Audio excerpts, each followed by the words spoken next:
Good morning, everybody, and welcome to the Social Housing Roundtable. We're now kicking off May, so good to have so many people with us early on already. To those who have not met before, my name's Matt Baird. I discovered, founded, whatever you'd like to call this amazing community 3 years ago now. The idea behind it was to bring people together during that wonderful pandemic when no one could meet, but give people a platform to share ideas and share thoughts. And it's now grown into this incredible community of over 800 of us that come together, share ideas, share thoughts. You can catch the last 100 and something episodes on YouTube and Spotify. And it's all funded by my recruitment company. So I've been recruiting in social housing now for over 11 years. I set up on my own just over 3 years ago with the idea of trying to not only do things a bit more ethically, but also give back. So this will remain free and open to all and always will be. But if you need support with recruitment, please come to me because that's how we keep this running every week. Today, we've done a number of sessions lately on a lot more to do, I think, with people. We've done a lot on customer service. We've done a lot on psychological safety. We've done a lot on kind of thought processes and stigma and mentality. So I wanted to kind of take today's session back to something a bit more, I guess, physical, if that's the right word, within the sector that we're so focused on at the moment. And damp and mould has been such a comprehensive piece of news over the last year, 18 months. A few weeks ago, I had Rob from ICE reach out to me and talk about the work that ICE Cleaning, who are going to come on just a moment, about the work they've done in both the private sector and the public sector, their learnings, and actually really highlighted to me some really interesting points around my lack of knowledge, I guess me thinking I knew what was causing damp and mould and how to fix it, and actually where I was going wrong, and said, look, we need to get this onto the roundtable. You guys would be brilliant to come and share your ideas and thoughts. So when are you free? And we happened to get a gap very quickly, so I'm delighted to bring them today. So on that, I'm going to introduce Adam Rhodes and Zach Hemming. I'm going to pass over to you both to introduce yourselves, introduce the business, but also introduce, I guess, those ideas around where maybe we're really getting things wrong with damp and mould and what we can be, shifting both in terms of mindset and practice to make a change. So on that, I will pass over to you both. It's great to have you with us today. Good morning. Thank you, Matt. Should you want to go first? Yeah, sure. So Zach and I worked together in a previous life, also in the bathroom industry, so a related business, and I have the pleasure to be the chair of ICE Services Group, with Zach being the CEO. So I'll let you introduce yourself. Great. So yes, I'll use your expression, Matt. Discovered or founded this business, nearly 6 years ago now, and the business at the beginning was launched to become a leading specialist cleaning company in the UK. So not just around damp and mould, being open there. It was more to go into all the weird and wonderful things that specialist cleaning brings, whether that be sort of crime scenes, graffiti removal, acid spills, chemical spills, oil spillages, all the things that your normal typical cleaning company wouldn't go anywhere near. And that's what we did at the beginning 6 years ago. And very quickly, I would say 3 to 6 months into the launch of ICE Cleaning, we found ourselves a real gap in the market for mould and damp in particular. So we decided to shift our focus to go more into that area than others, and certainly paid a lot more of our attention and our investment into that area. And now, we're very fortunate that we did that all those years ago, because as you're all probably aware, mould is a hot topic at the moment, and we have thankfully positioned ourselves as I would like to believe the most competent mould company in the UK. We're nationwide, and we certainly deliver probably more mould jobs than any other company in the UK in the private sector at the moment. And that's where our business has come from, really, because the majority of councils and social housing networks would always use, from experience speaking to so many councils, they would use a cheaper alternative cover up or clean up, if you like, to like even things as your local handyman going in and putting some stain block over the mould and repainting it, making it look good. So Whilst I understand that's not going to be necessarily the same for all councils and social housing companies, but definitely the majority were not aware of the dangers of mould until most recently, obviously, when Isaac Awa passed away, and it got huge national coverage and media coverage. And at that time, even at that time, say sort of 18 months ago. Oh, yeah, even at that time, about 18 months ago, it was still quite new to a lot of councils, and a lot of the awareness is obviously started to grow quite a lot over the last 18 months, but I still believe there's a huge gap in and weaknesses in the methodologies that are being used at the moment to treat the mould. But also there's a huge gap in the training and the knowledge in all types of businesses. We don't just work with councils and the social housing sector, but we also work with, obviously most of our work comes from domestic clients, private sector, or now what we're finding is huge amounts of construction companies, big major developments that may have sort of 300-400 plots that are being built that have been abandoned for a year, and now there's serious amounts of damp and moisture levels and mold present.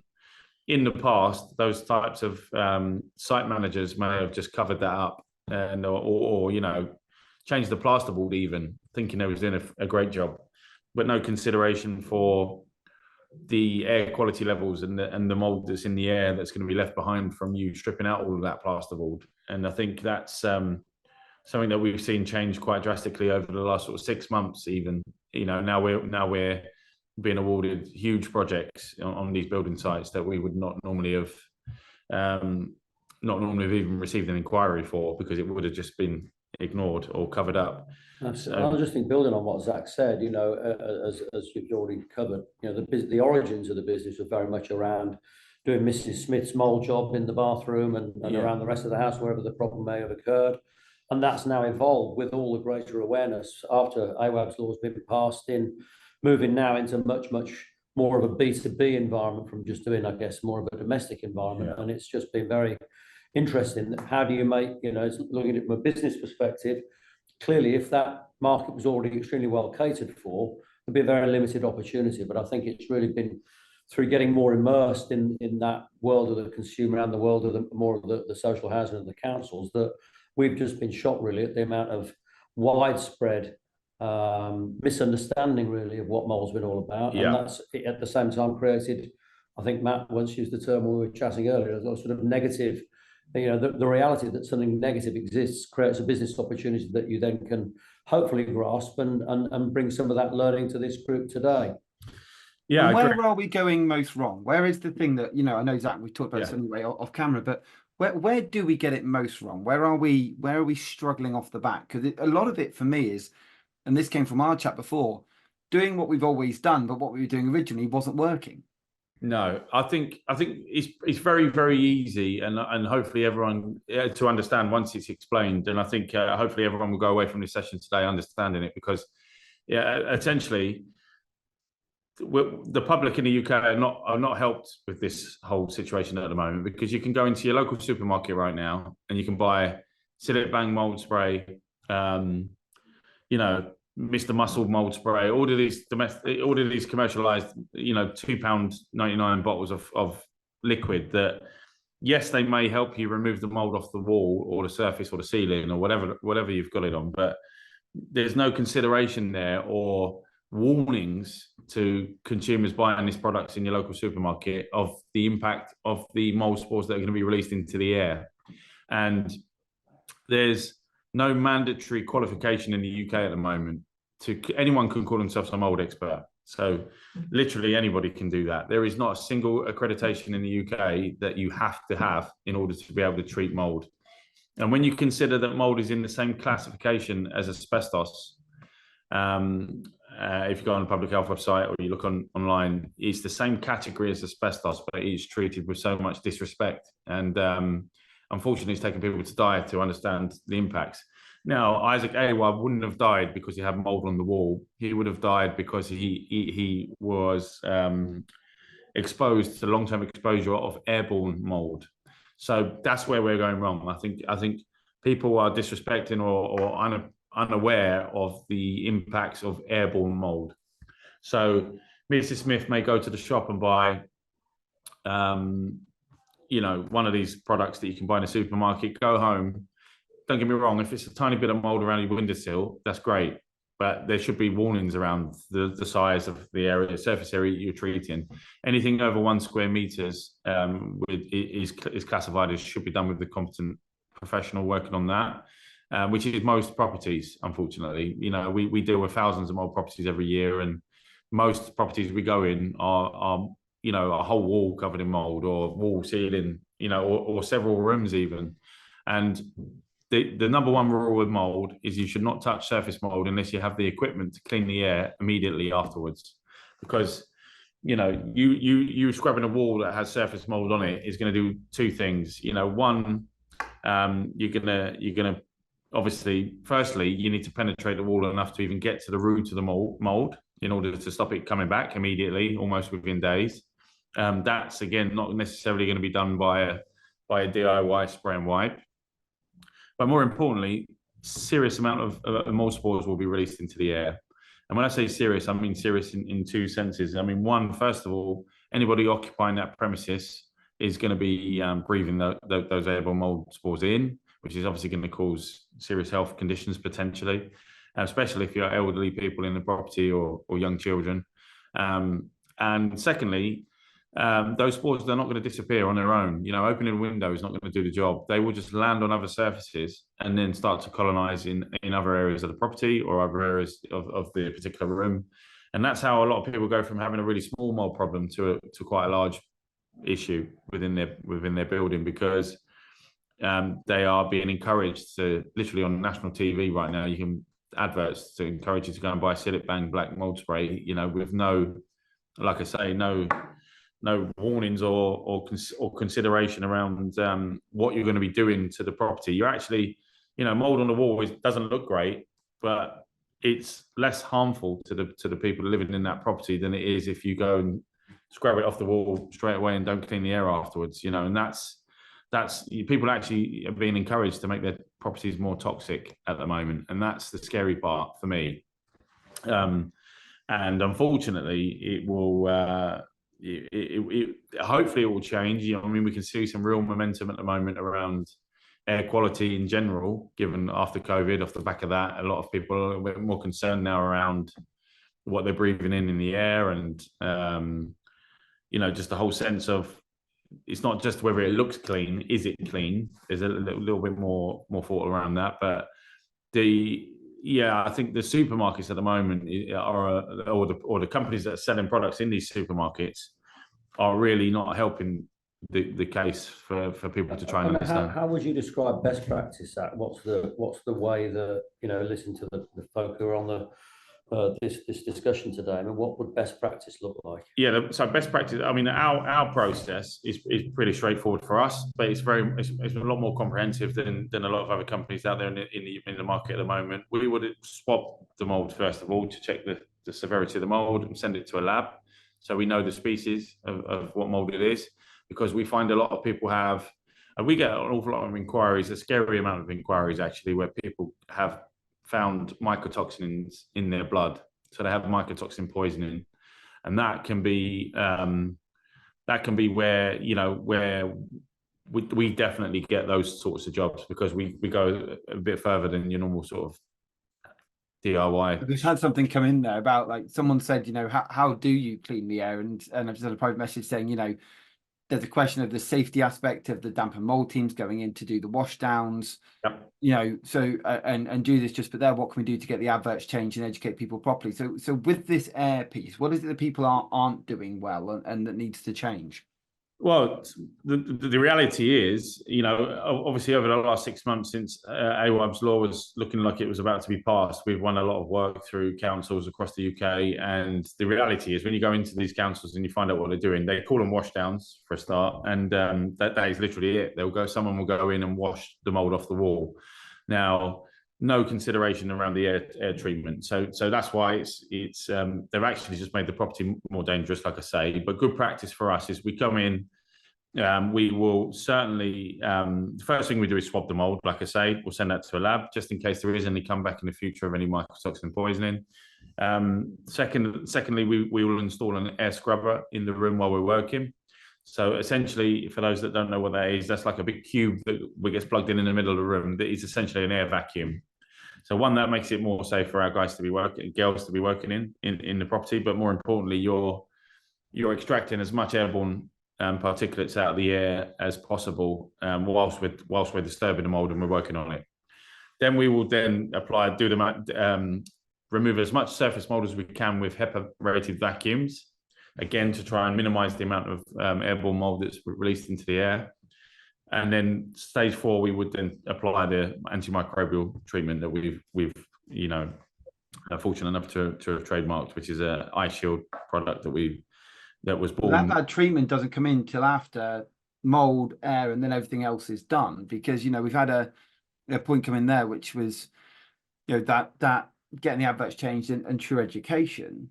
But that's the same for tenants. I think anybody, when you're looking at it, why do you think that we aren't informed of this? You could see that point from Claire, which was that your point around understanding and treatment of mold are great, but it goes deeper than that. They were working with the housing association when Awab Ishak died, and there was a lot of door knocking that went on at the time. They found tenants who had mold but hadn't reported it because they thought it was normal and acceptable.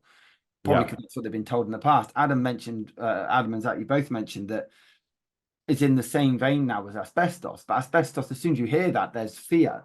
There's, I remember recruiting people whose role was to go and clear asbestos, and you weren't allowed a beard, you weren't allowed to have ever smoked, you weren't allowed all this stuff because of the fears of it all.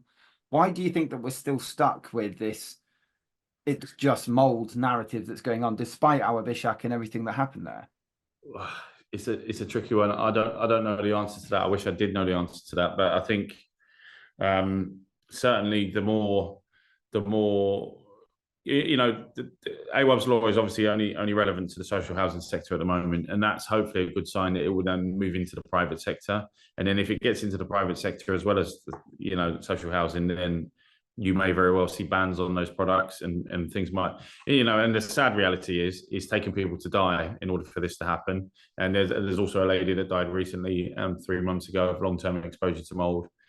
So there's certainly going to be that's the sad reality of it. Unfortunately, it's a serious, it's a major problem. And there are millions of homes in the UK that have damp and mold in them, and whilst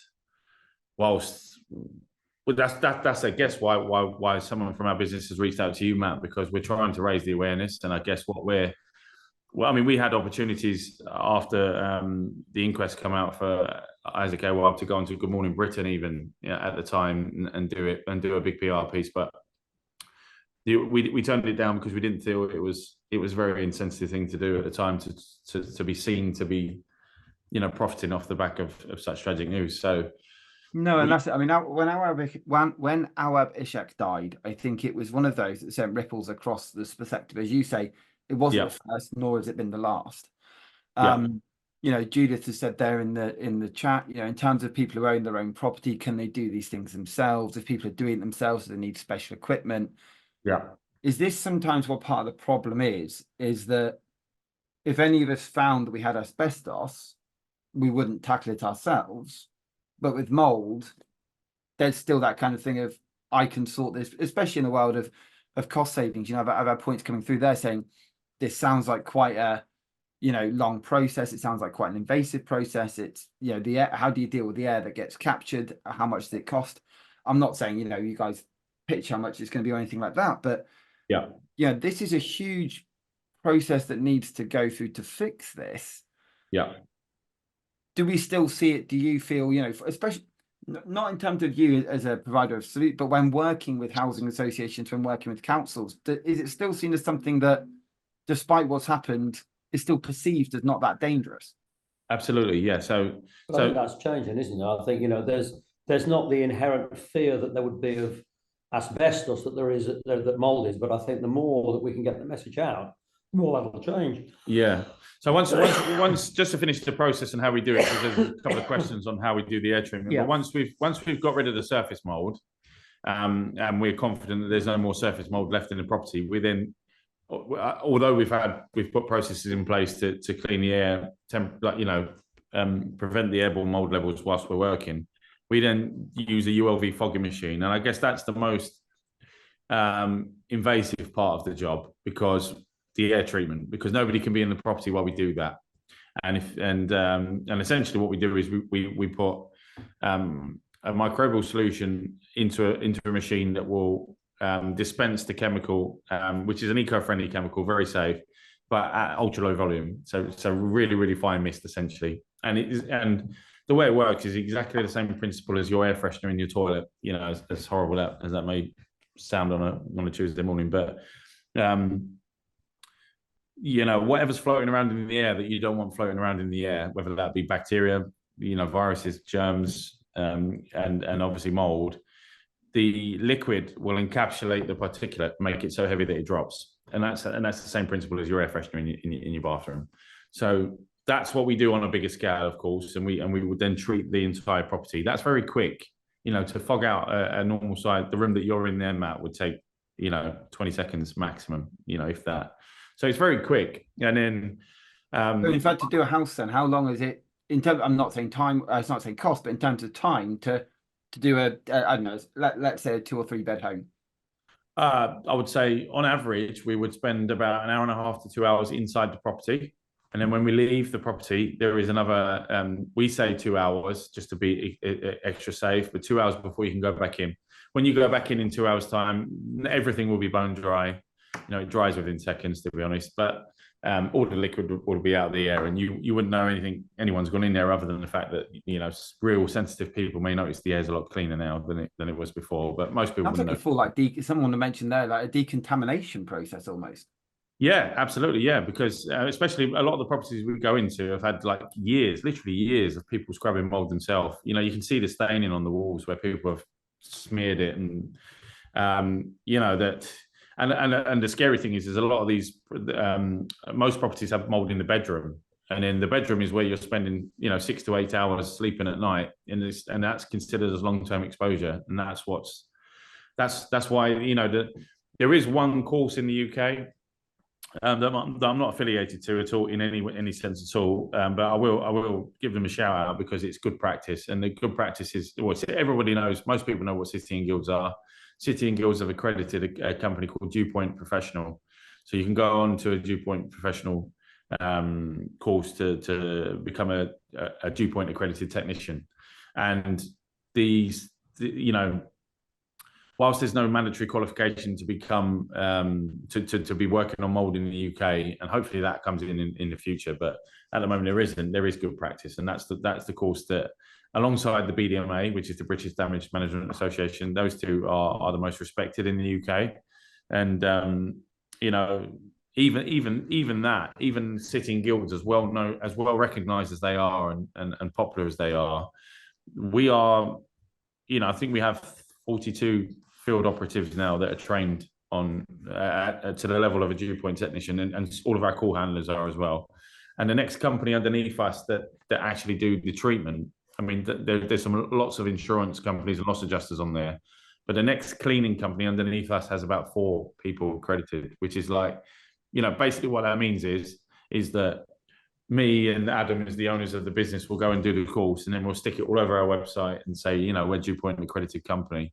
But actually, the person coming to your house to do the work has never had the training, you know. So even in our industry, in the mold industry, people are still not really investing in good practice and training. And so it's not just the consumer that's not really aware and giving it a little bit of disrespect. There's a lot of people in our industry that are not, that think they know what they're doing, but actually they have no idea what they're doing. You know, you're using a different type of chemical that they should be using on that type of material. You know, like what size can it be for you to actively, you know, as a person who rents or whatever else? Yeah. What size? I guess what's the largest it can be before you need to invest in a professional? Like, is there an area where, like, that's all right? You know, you probably can get a bit, like you said, some of the chemicals or whatever, but what point do we, as a society, need to be going? If it gets beyond this, we need help. Well, I would say, firstly, unless you know the root cause of the mold, you can't really tell whether you can do it yourself or it needs a professional, because most of the time you need the professional to come in and find out why you've got it there in the first place.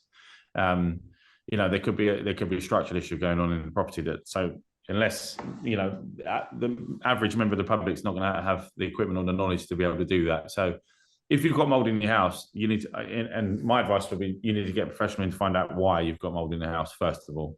And then, if there's no structural issue to the property, then I would say anything under 1 square meters of mold within a property is safe for you to deal with on your own. That's certainly what City and Guilds 2 Point, a guy that I've known for many years. Unfortunately, he passed away last year, but he was one of the leading mold consultants in the UK. His name's Lawrence Mitchell.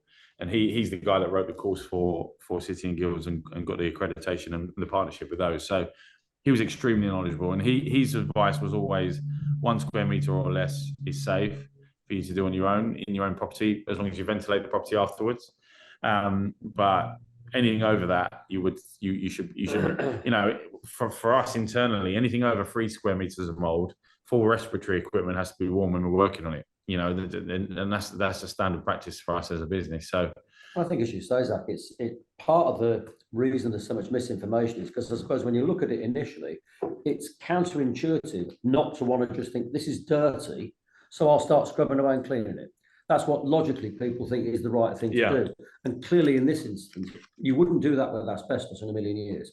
But no. In this instance, because there isn't that respect around it and there is so much misinformation, I think that's how come we've effectively needed to start putting out a different message and starting to talk more about what best practice does look like. Yeah, exactly. Especially when you can walk into any supermarket and get your mold cleaner. And I think that probably has had an impact. I'm going to go some of the questions in the chat. There's a lot coming through that I want to bring up. If anybody would like to raise their question, please use the raise hand function. If you go to reaction to the bottom of your screen and go raise hand, we'd love to hear from you. We'd love to hear thoughts, ideas and sharing. But some of the points that have come up in the chat I want to raise while someone wishes to be brave first. This episode of the Social Housing Roundtable is sponsored by Alertical. Alertical helps as many people as possible feel safe, connected and informed by combining ingenious technology and award-winning human contact. Alertical's digital engagement solution helps social landlords proactively know their customers and properties by putting a portable touchscreen in every home, offering a daily property check through the optional OK Each Day service, plus repairs reporting, tenant surveys and much more. They also provide Beyond Warden Calls, an easier, simpler and lower cost wireless warden call solution with video door entry, dispersed telecare and smoke alarms. Alertical works with over 60 housing providers across the UK to enhance two-way engagement between customers and landlords. In 2022, Alertical won the Queen's Award for Enterprise and Innovation, and in 2023 won Housing Supplier of the Year. I'm delighted to have them as our sponsor of the Social Housing Roundtable throughout 2024. So something come through to me directly. So it doesn't need hoovering up in any way once you've launched the mist stuff. That just then settles in place, does it? Yeah. So another common misconception of mold is a lot of people say that I've killed the mold, so don't worry. You can't kill mold. It's impossible to kill mold. The only way you can stop mold growth is you can apply certain solutions to scramble the DNA of the mold to stop it growing, but you can't kill mold. So the solution that we use to do the fogging treatment would be a solution that would scramble the DNA of the mold and stop it growing. So depending on the severity of the property, we would normally clean up afterwards after the air treatment. Fantastic. Depends how big it is, but there's quite a lot of questions on here, Matt, isn't there? So there is. I'm going to bring in Claire and then I'm going to run to the chat. But Claire, I'll bring you in first because you were brave. Okay. I didn't write it as a question, but I'm going to turn it into a question because I think that in social housing there's a cultural issue because there's social housing stigma, and I think that part of the reason that Awab died is around not taking what his family were saying seriously. Sure. And then we had the issue with saying it were lifestyle, and we stopped that. But I think a lot of people have just brought in another word for lifestyle. So I realise that you're there to treat it. You're there with a lot of science by the sounds of it. But in terms of what you do you do any sort of training or awareness of those cultural issues around stigma and taking people seriously? And does the City and Guilds cover that? The City and Guilds doesn't cover that. No, the City and Guilds is more of a professional remediation course to teach you how to remediate. I don't think there's any course out there at the moment that does that. But what we've sort of we almost sort of had an internal light bulb moment about 4 or 5 weeks ago when we started getting into this a little bit more and going after this market, and that was that, you know, there's nobody out there that's doing that course at the moment. That's making that's going into councils and doing the training. But I personally did something for Uttlesford District Council recently, not long ago, where I went to their head office 3 times, and they had a couple of people on calls like this, and I would sort of explain to them, you know, in a bit more depth of what I've said to you guys today on how you need to be treated and why you shouldn't just send someone in to do, you know, inverted commas, what councils call a wash down or a mould wash, you know, and then they found that really helpful. So we are in talks with a few people at the moment that we could,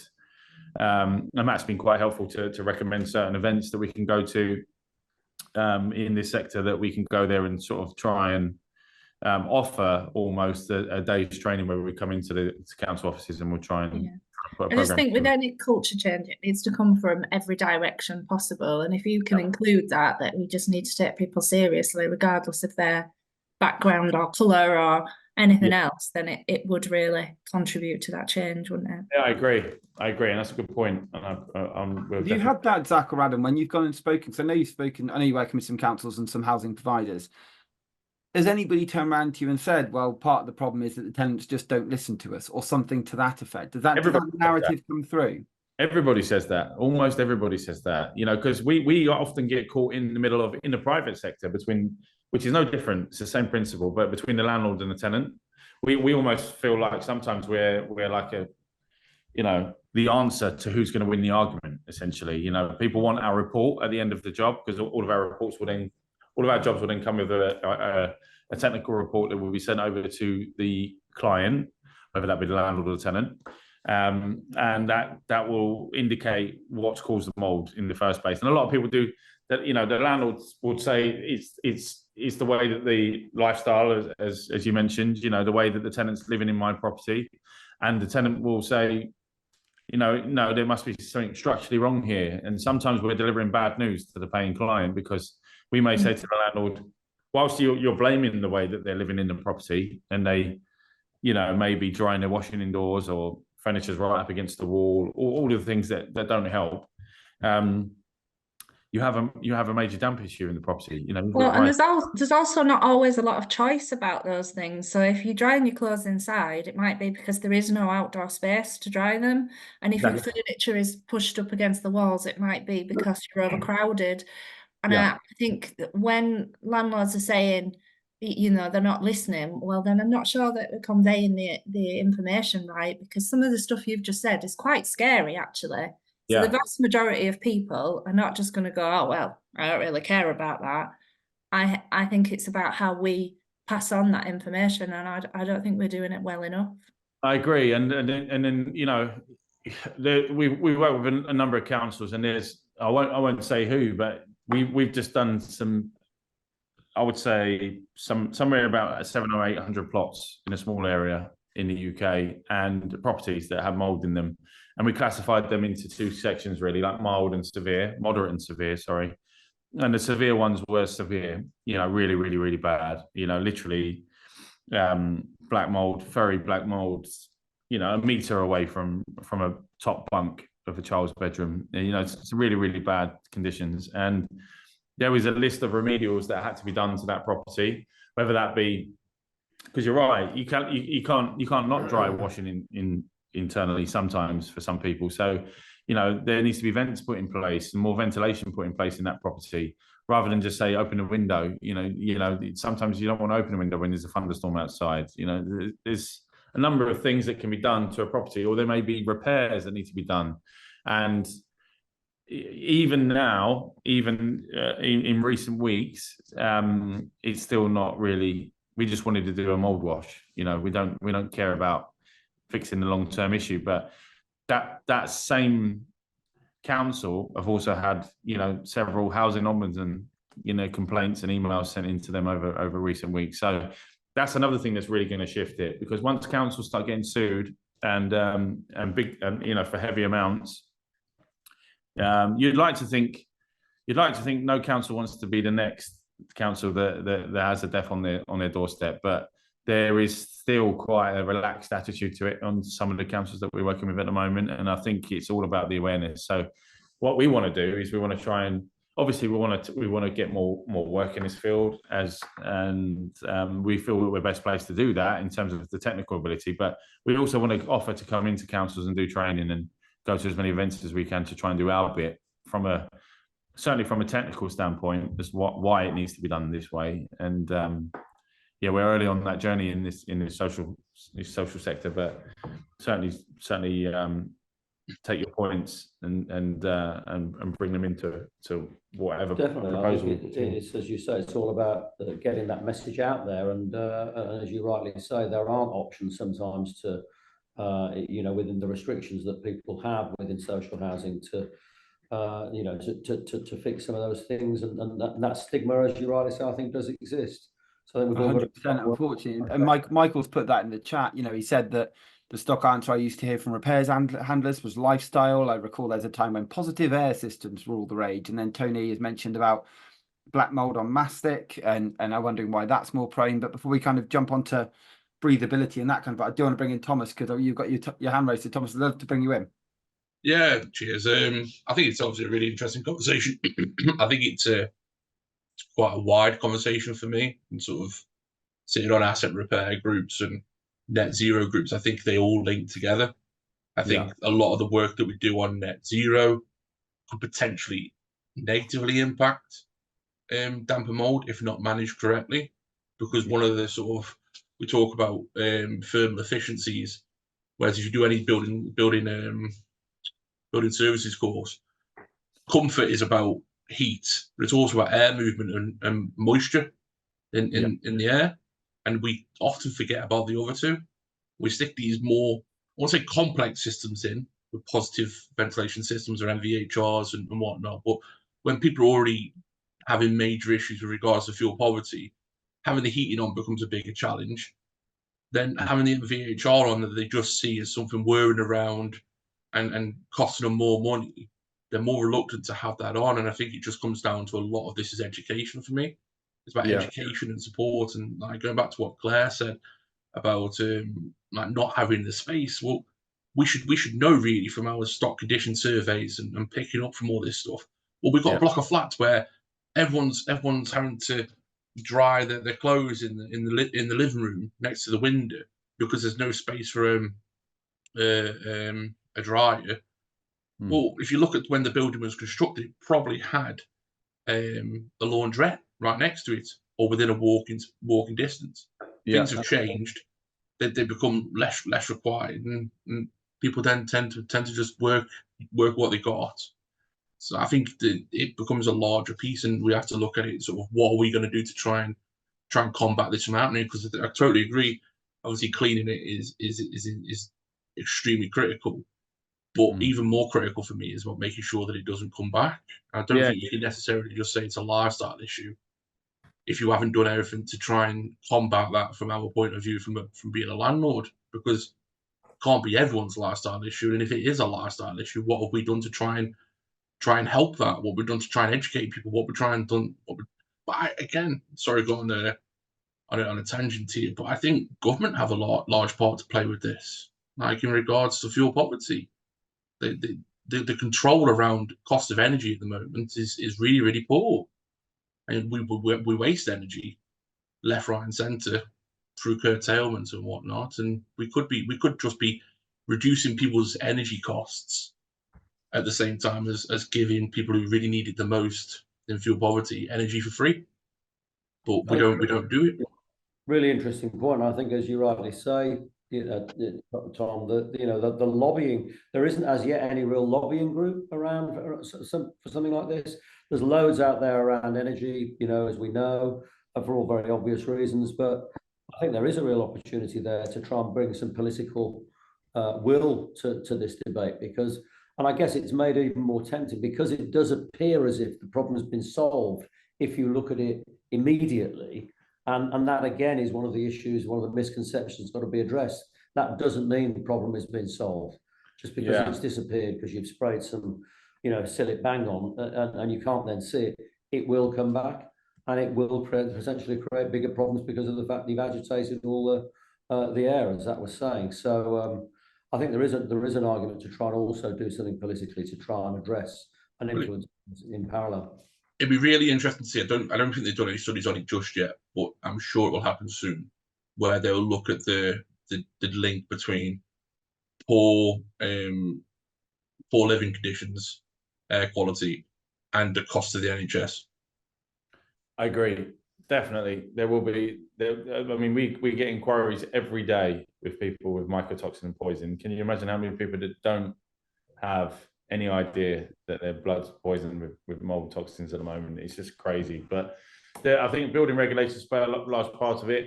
Every property's got a washing machine in there, so why can they not have a washer dryer for a start? That should be a mandatory regulation. The regulations around building control at the moment around ventilation is bare minimum, for what it needs to be. For any new property that's built now, there should be a lot more consideration around that. These are all things that will happen once that big switch is flicked, and I certainly feel we're working towards that. Basically, like what happened to asbestos all those years ago. All of a sudden, it was just switched off. No one's going anywhere near it, and in America right now, in most states in America, you can't even sell your home unless you've had a damp and mold inspection.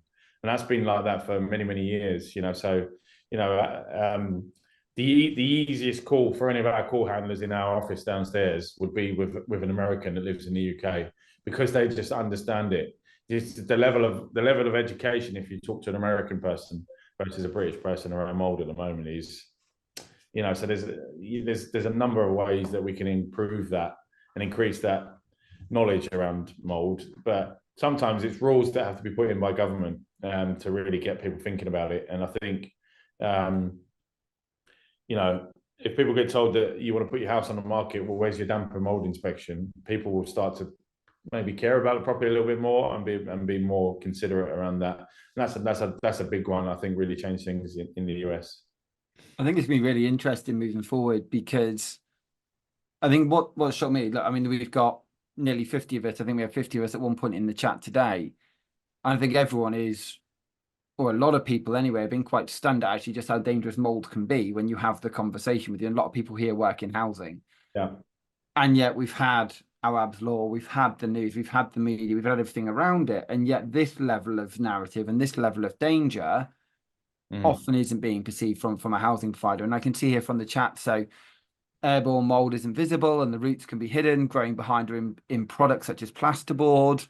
Is this a modern phenomenon due to our building and construction methods?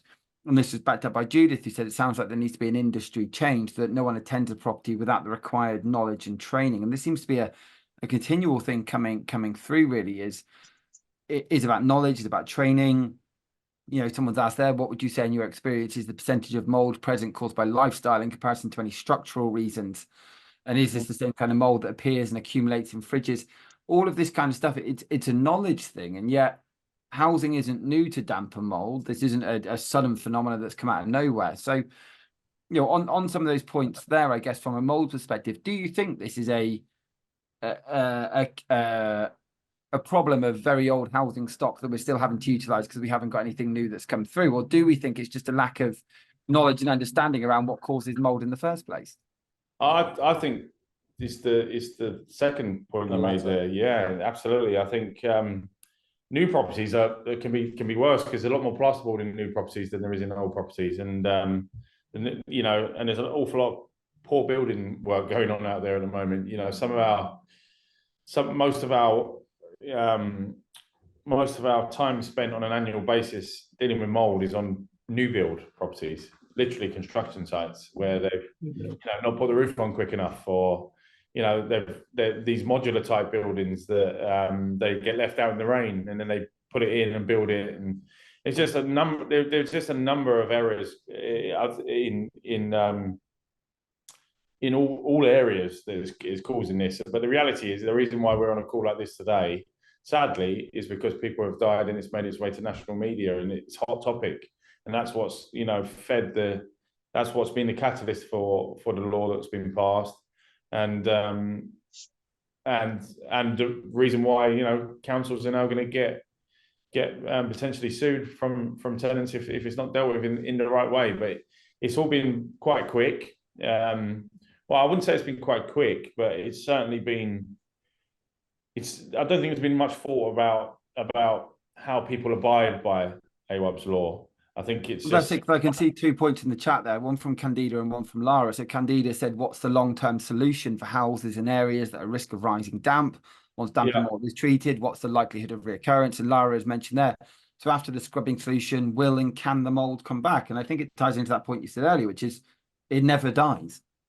Well, it doesn't, but you can scramble the DNA to stop the mold coming back. But essentially, you need to get to the original source of the problem. So as we go through those steps that I was mentioning earlier, once we've got rid of the surface mold, we then clean the air. We'll then clean up after any air particulates that have been dropped. But then the last stage of our treatment or our packet or our offering is that we then do a technical survey and we find out why the mold's there in the first place. So that will then come with a report with potentially some recommendations or advisories on what needs to happen to stop this coming back. And that could be that most common things are no ventilation at all in the premises. Sometimes, certainly basements and so on, basement flats.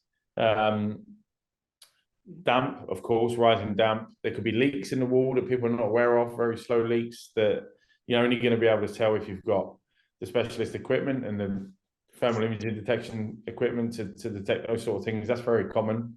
You could have defects in the roof, in the guttering.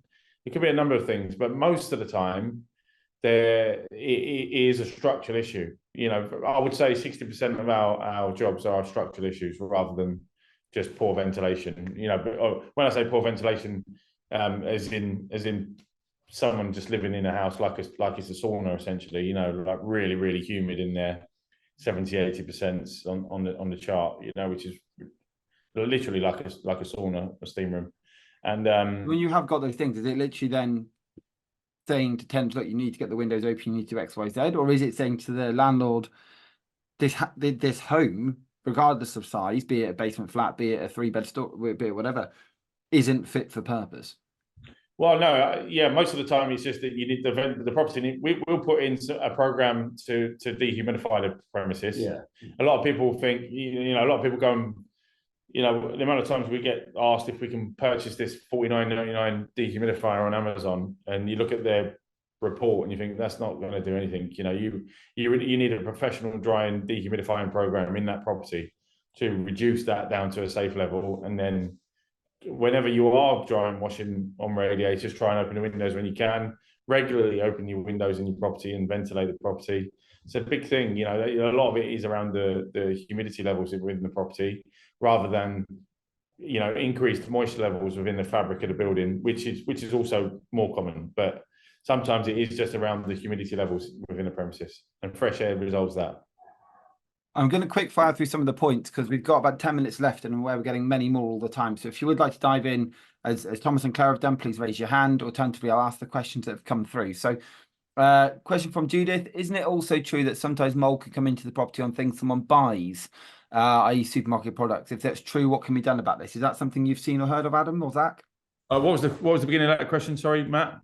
Isn't it also true that sometimes mold can come into the property on things someone buys? I've heard it can sometimes come in unseen on supermarket products, etc. Don't get me wrong, we get inquiries sometimes where certain things have been shipped out, like big parcels, garden furniture, that sort of stuff has been delivered in someone's house and it's heavily contaminated. But anything you buy in a supermarket, I would say, of course, there's mold everywhere. There's mold around me right now, but if you can't see any mold that's colonized on any product, i.e. you can see it, then I wouldn't say that there's anything to worry about. Fantastic. Carolyn, social housing is struggling to find a solution that's cost effective and works, but the truth is this process or any other similar processes will not solve it permanently.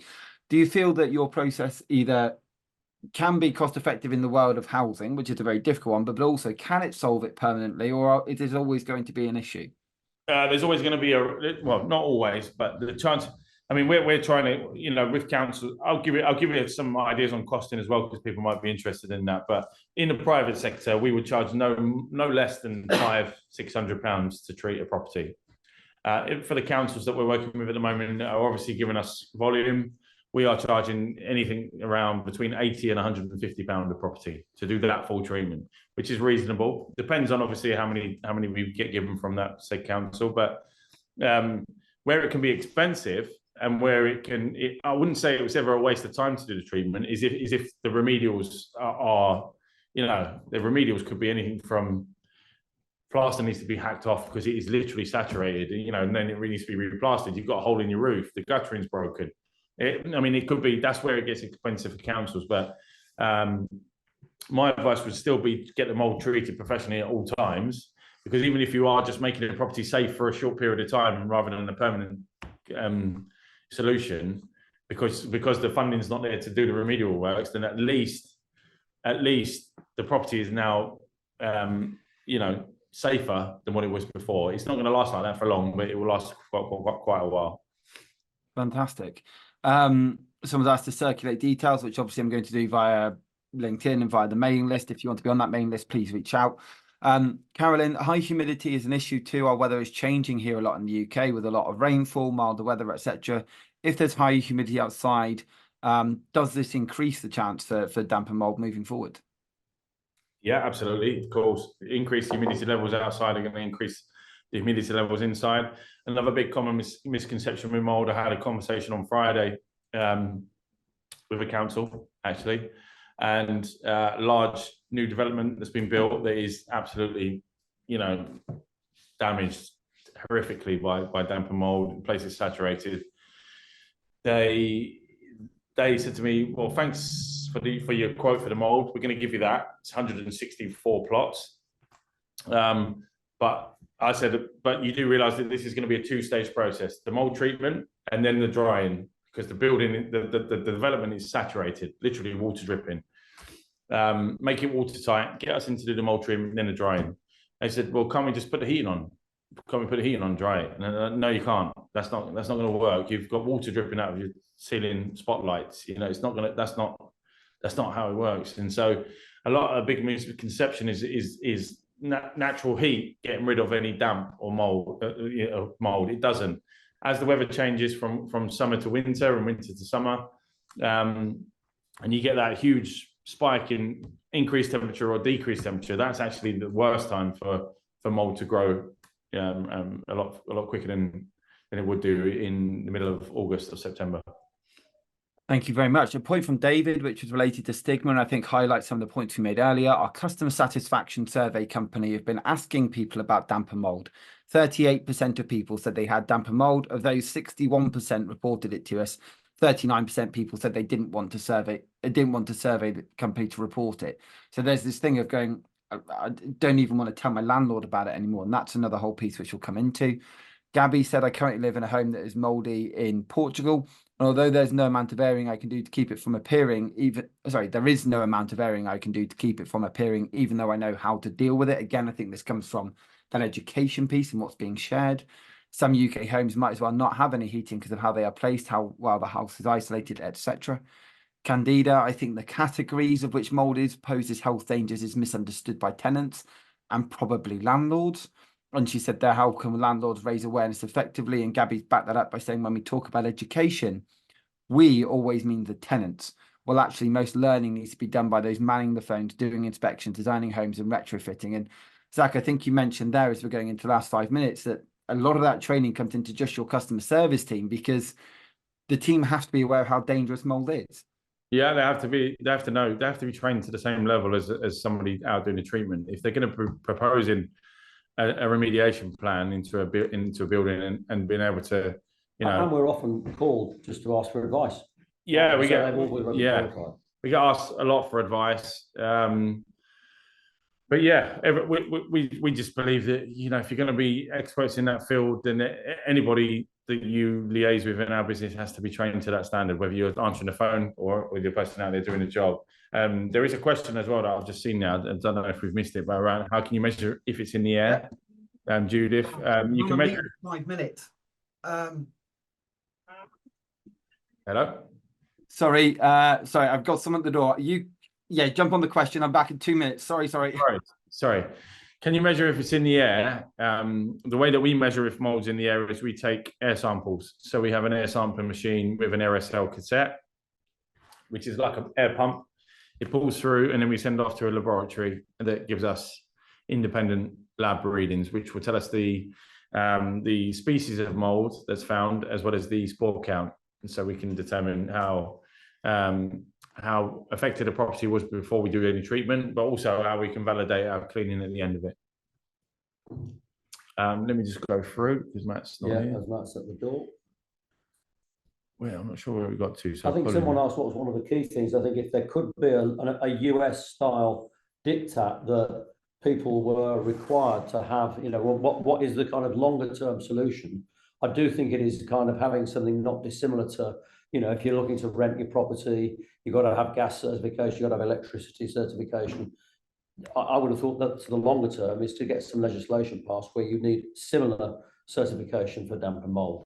Yeah. Because of the severity of what you'd be leaving behind, you'd be leaving a similar problem behind if you've got unstable gas or electric.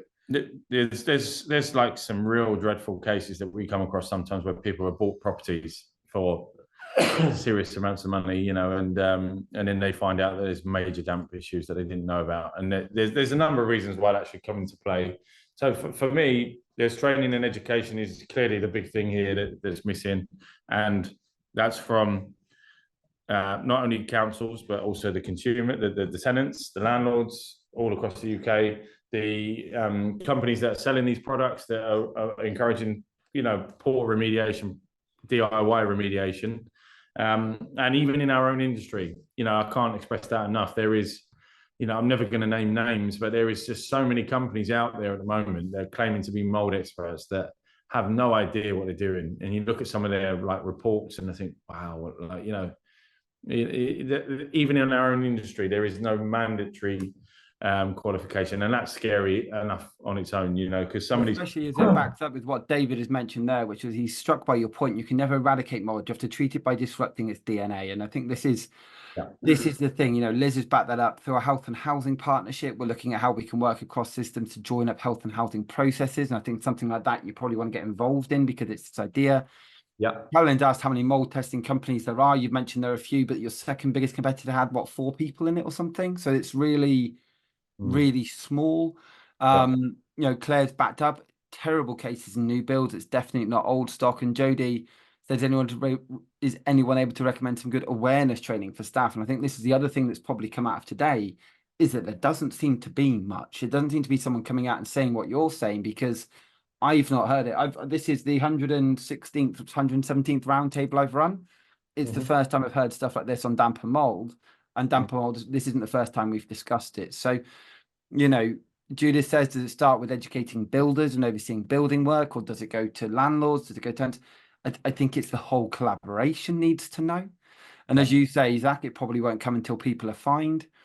And I guess Judith said there, you know, someone had mentioned the washer dryer combo. It's great if you've got the space, but also if you can if you can afford to dry the clothes. And Judith said, how would you actually measure it if it's in the air? I'm guessing this is through some of more of the testing. I answered that question while you was off, Matt. Fantastic. Apologies. There was a question there around black mold on mastic. It's just the material. The material, obviously, it's normally around wet areas in baths and showers, but plasterboard and mastic are two pieces of material that Aspergillus, which is the most common type of mold in your home in the UK, thrives on and literally eats. So that's how that's the reason why. And again, why someone mentioned earlier today that I know it's on my screen now, plasterboard is not ideal for use in bathrooms. Absolutely not. But you know, that's the reality of the construction industry at the moment. Everything is plasterboard, but certain ventilation within a plasterboarded bathroom in a shower room or whatever can stop any mold growth on there. But plasterboard, mastic, to go back to your original question, is normally sitting there with moisture left behind. So yeah, you can't do that. You can't do anything with that other than just dry it every time you get out of the shower. My wife does that in my house. Tells me off when I don't do it in my house. But yeah, certain fabrics are more appetizing for mold than others, because that's what mold is doing, is eating it. I've got to say a massive thank you to you both. This has been the amount of messages I'm getting from everybody and from privately, just in terms of saying thanks for today, has been really eye-opening. I think potentially a little bit scary in the best way, because these are conversations we need to have. I know Liz is going to share a link about some of the work we're doing, asthma and housing and the NHS and what's going on around there. And I'd love to have you guys come back with some of the work I've been doing. There's a series I'm running with Walsall Housing Group on the round table around health and housing. I think a lot of that is really standout. But just really a huge thanks to you both. I think there are going to be many questions that probably continue to come your way. What's the best way to get in touch with you both from here? I was going to say just one last point before we do that. Please do, yeah.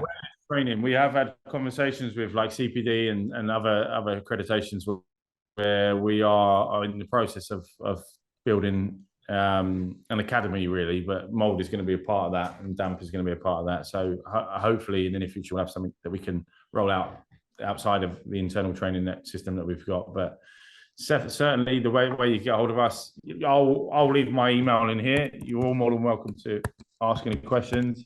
There wasn't 400 people on here. There was 48, I believe, Matt, right? So fine. But no, listen, and Adam? Yeah, sure. And so Zach at icecleaning.co.uk. Is it icecleaning.co.uk is the website, I'm assuming? It is indeed, yeah. Fantastic. And alternatively through LinkedIn? Yeah, you can contact me on LinkedIn. You're more than welcome. And then Adam at icecleaning.co.uk. But yeah, no, honestly, if anyone's got any questions. Usually all over the place. And I know you're going out to another job very shortly. So again, either of us, we can, we'll certainly respond and make sure you get pointed in the right direction. And as you've said, try and spread the best practice word around. And I think we've all got a collective responsibility in that respect. Yeah. I genuinely couldn't agree more. Thank you both so much. I look forward to following up with you all again. But for now, take care. Join us next Tuesday for the next roundtable. And if you'd like the recording for this, or you're not on it already, please get in touch and I'll send you over the link for the mailing list. But for now, Adam, Zach, thanks very much indeed. Take care. Bye-bye.